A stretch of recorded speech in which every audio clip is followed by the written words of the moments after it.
maybe from our perspective, the way we look at reducing the cost is really lower cost diagnostics.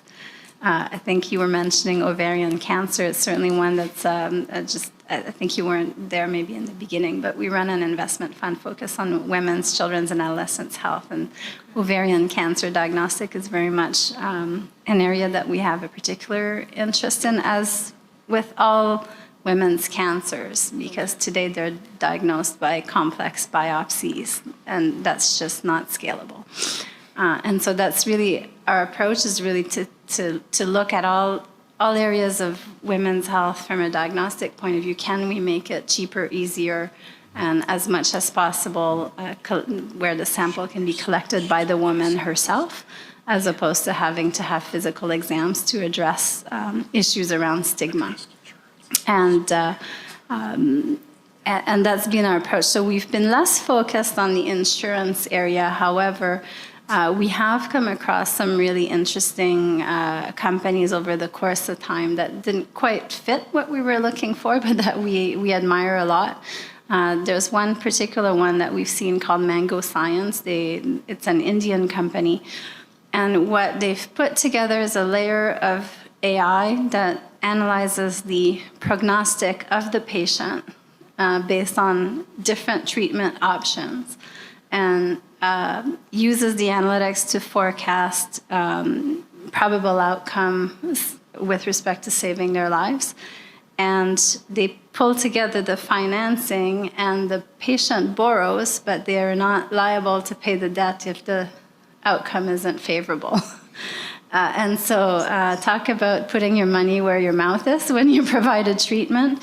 It's quite a fascinating approach, and I don't know, because we're not an investor in that company, one of their investors will be here tomorrow, if it's always tied to saving their life or to extending their life. But it's quite fascinating to think of tying the financing to the health outcome for that patient. And that's just one example, but we've seen over the course of time as well other schemes that are interesting from a technology point of view, where you can pay for maternal health services. So there was a company that we came across in Montreal. It was a woman initially from the Congo, and she'd created this platform for maternal health where the diaspora relatives could send money to pay for their relatives' healthcare locally in the country. And that's another technology platform, and it was a simple text where they could, their sister went to the doctor and they could quickly text $20 to cover for the maternal exam. And so there's all these platforms that exist out there that can serve as copay mechanisms. Many Africans or Pakistanis have relatives from other places that are very happy to cover some of these costs when they can't be covered by governments. And so I think it's really this idea of copay, I think, hasn't been exploited as much as it could be.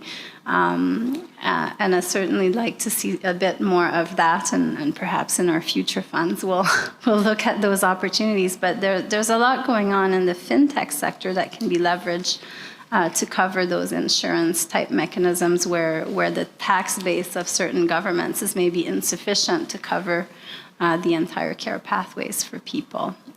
But for this current fund that we're investing, like I said, we're really focused on lower cost technologies that are more efficient and have a component of upskilling local health practitioners as well. So that's